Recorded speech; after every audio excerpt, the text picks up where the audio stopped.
За сайн байцгаана уу? Шинэ 7 хоногийн мэнд хүргье.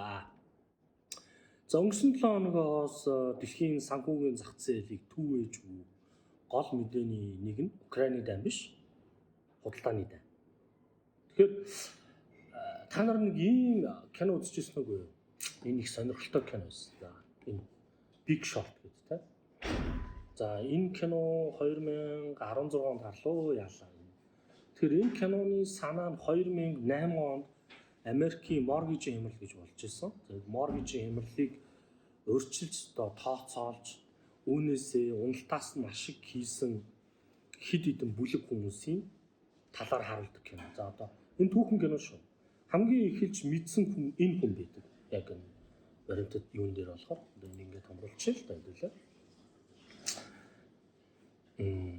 За энэ хүн энэ. Тэгэхээр энэ хүн 2008 онд бол Америкийн нэгдсэн улсууд бол моргижийг хөөс үүссэн байна. Тэгээ энэ хагарна гэдгийг 2006 онд мэдсэн байдаг. Тэгээ энэ дээр бол ерөнхийдөө одоо бэлдэж банкудаас их хэмжээний одоо үн цаасыг нь сэлээр худалдан авалт хийж 2008 он хүртэл бариад үүнээсээ болоод хөрөнгө оруулалтын сангуудад хөрөнгө оруулсан хүмүүс зайгаа барьтлаа хэмжээнд төвчээртэй үлээж байгаа. 6 сарын дотор бол оруулсан мөнгөө хэдэн одоо 300 төлөөд нэг хувийн ашиг хийсэн ийм түүхтэй. Тэгээ энийг сүүлд болохоор холбооны мөртөгт авчраас хүртэл шалгалт хийж байцаалт авч ирсэн ийм түүхтэй ийм кино байдаг байхгүй. За би энийг яагаад ярьж байна гэхээр өнгөрсөн 7 хоногт те одоо энэ за би та нарт энийг хийжсэн. Энэ зургийг хараа яг энэ хэсэгтэй. Энэ юу вэ гэхээр зүгээр л Трамп тэ эндэр дээр гараад ийм хавтгаа цаасан дээр панерн дээр 60 улсад тариф оногдуулна гэдэг мэдэгдэл хийгээд санхүүгийн зах зээлийг түүсэн. За юу болсон юм? За хэдүүлээ юун дээр харъя л та одоо.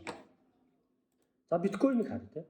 Биткойны ханш дараа одоогийн байдлаар 75 мянгаар орж утсан байж. За энэ уналт Трампыг ерөнхийлөгч болохоос өмнө 68 мянгат байсан. Тэгээ сонгуулаар энийг дээшээгээ 108 мянга руу шидчихсэн энэ түүхийг буцаагаад доош аваачиж ийм том юм. За бид нар энэ XRP гэх coin гэдэг. За энэ coin бол 168 руу орж ирж байна. Дээшээ $3 хүрчихсэн. Бүглүүд нь 50% болт хийчихэд ийж. За тэгвэл өөр юм энэ дээр хэдүүл харъя л. За одоо Apple утас. Apple утасаа мэдээлэл хийхээс өмнө $228 үнэтэй байсан. Одоогоор бол яг $188 үнэнд унчаад байж. За өөр бүтээгдэхүүн.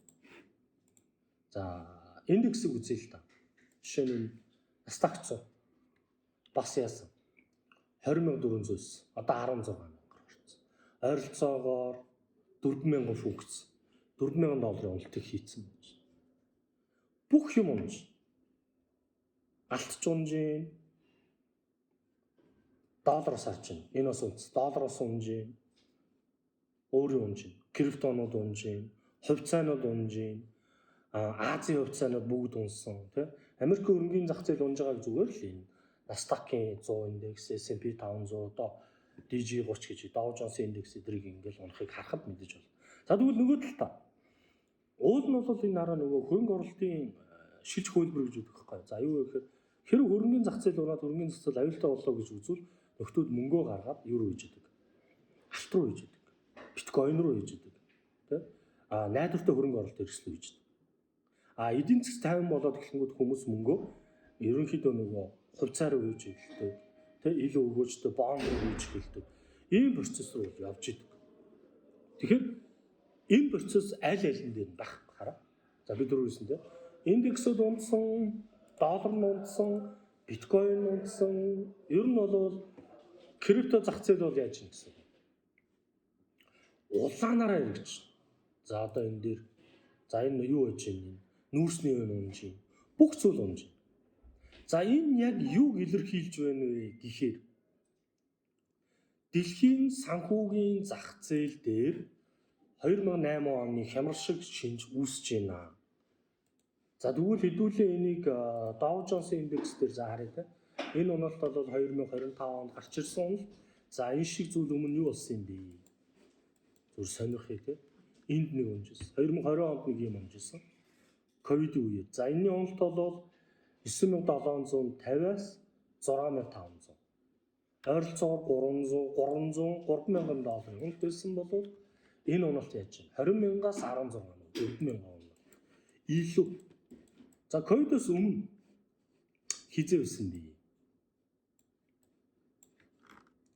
За энэ ковид дэх чинь энэ 18 онд болчихсон. За энэ бол 18 онд болж исэн зүйл бол Америк хятадтай худалдааны дайны үеийн зүйлийг. Тэгэхээр энийг хэдүүлээ юун дээр үзье л 8 онд юу болчихсон. 8 онд. За 8 оны уналт бол 9 сард идэг энэ уналт. Хажууд нь жоохон энэ уналттай харьцуулах гэсэн. Тэгэхээр энэ бол хоёр шалтгаантай. Нэгд энэ хямрал байх боломжтой болчихсон. Эдийн засгийн хямрал, дэлхийн эдийн засгийн хямрал, 2008 оны хямрал одоо давтагдах боломж бол энэ тарифаар гарч ирж байна. Хоёр дахь том шалтгаан нь юу вэ? Энэ зөвхөн correction. Correction байх уу, яг эдийн засгийн хямрал байх уу гэдэг нь юунаас хамаарах вэ гэхээр бусад улсуудын харилцаанаас хамаарах гэдэг чинь. За одоо бид нар юг ажиглах хэрэгтэй вэ гэхээр энд Хятад ямар хариулт үзүүлж байна? Европын холбоо ямар хариулт үзүүлж байна? Канада ямар хариулт үзүүлж байна? Бусад жижиг улсууд ямар хариулт үзүүлж байна? За гэгээлэн мэдээ юу гэхээр Вьетнам улс бол ерөнхийдөө бол тарифа тэглэе гэдэг. Ер нь бол хамгийн том тарифт оногдсон улс бол Вьетнам улс шүү дээ. Тэглэе гэдэг саналыг бол өгүүлсэн байна. Үүн дээр бол Трампын засаг захиргаа тгий уулзалтын ширээний ард сууя. Тэгэхээр эндээс юу харах гээд байна гэхээр Трампын тавьсан тарифын тэнцвэржүүлэлт бол хатуу бодлого биш юм байна. Тэгээ Трамп энэ дээр юу хэлж байна гэхээр за одоо хөрөнгөний зах зээл унаад байна шүү дээ. Та ямар бодолтой байна вэ гэдэгт бол тэгээ бид нар өвчин тусцсан. Тэгээ өвчин тусахад бол юм хэрэглэх хэрэгтэй. За бид нар бол энэ юм хэрэглэж байна гэдэг ийм зүйлийг бол ярьж байгаа. Нэгсэндээ өмнө муу удирдагчдын хийсэн алдаа нь биднэрт болон улсын худалдаан дээр ийм хэмжээний алдагдлал бол оруулчаад байна. Тэ би энийг засах гэж байна. Тэгэхээр энэ өвчин бол хүндээ им хэрглэж байгаа гэж ойлгоо гэдэг юм. Гэхдээ бид нар бол хилцээрийн ширээний ард суунаа гэдэг дээр хэлсэн байж байгаа. Тэгээ энэний хамгийн ихний тохио Вьетнам хилцээр сууж даваа. За тэгвэл яг энэ дээр хилцээрт яг тэр нөгөө одоо юу гэдэг Америкт тэрсэлдээ хожихгүй усуд гэж байж байгаа тийм ашиггүй. За юуны тэр нэг нь тэр Вьетнам байсан. Зүүн Азийн усуд орно. За үүндээ хөгжингүү усуд Солонгос орж ирнэ, Япон орж ирнэ. Эдгээр усуд бол жишээ нь буулт бол хийх гэж. За тэгвэл юу яах вэ? Хятад яах вэ? Хятадыг аюух ажиллаж байгаа. Европын холбоо. За Европын холбоон дээр ер нь бол үзүүл үзье гэдэг нь үзэх шалтгаан нь болохоор тийм ер нь дунджаар нэг 24% тарифт орчиж байгаа шүү дээ Европын холбоо.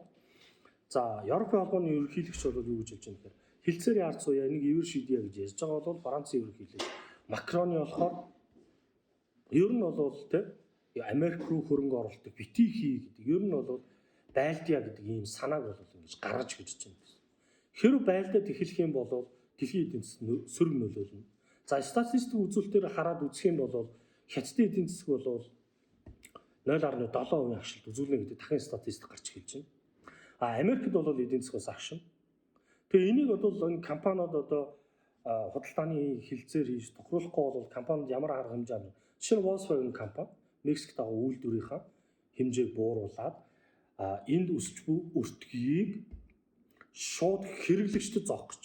Нэгсэндөө хохирлыг нь худалдаа авагчнаас хүлээлгэхээр иймэрхүү маягаар ажиллах чинь гэсэн үг байхгүй.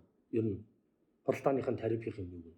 Ийм зүйл болох юм бол Америкт нийлүүлж буй бараа нь дунджаар нэг өрхөд 1000-аас $1,500 өртөг өсөж орж ирэх гэж. За энэс болоод Америкт инфляц болсон. Мэдээж Трамп энийг бол хүсэхгүй баг. Тийм учраас аль улс нь ивэр шийдэгдэн хилцээрийн ард суун гэж. Хэрв те Хятад, Европын холбоо хоёр Америктэй ширээний ард тогтолцоо хийхгүй бол дэлхийн худалдааны дан албан ёсоор эхэлж дэлхийн эдийн засгийн хямрал 2008 оны хямрал гэдэг зүйл давтагдана. Энэ 2008 оны хямрал шиг зүйл давтагдах юм бол 2008 оны хямралаас илүү том хэмжээний савлгаа үүснэ. За би яагаад ийм үнцэг гаргаж ирэх вэ? Хамгийн эхэлж хэлсэн тийм. Бүх зах зээлүүд унж байна. Тэ? Өсөж байгаа зах зээл алга нэгсэндөө за би хөрөнгө оруулагчтай. Би одоо юу гэдгийг нийт орлогынхоо 40%-ийг хөрөнгийн бирж рүү хийдэг, хувьцаа авдаг байлаа тийм. Гэтэл тариф оногдуулснаас болоод би 40% мөнгө хийхэ болно. Ер нь яагаад тэгэхээр маркет бол эвгүй болж байгаа юм байна гэж үзээд. Эсвэргээр 40% мөнгөмүүд нь яваад эхлээд ханшууд унаад эхлэнгүүт би 40% мөнгө татаж эхлэв. За татаж аваад би явах гэхээр банкныхаа тасанд зүгээр сэвэлж доллараар. Яг уу зах зээл нь амжилттай. За энэ шиг маш олон бодлууд орж ирж байгаа учраас паник селд орж ирж байна. Зүгээр л мөнгөө гаргаж авч байна.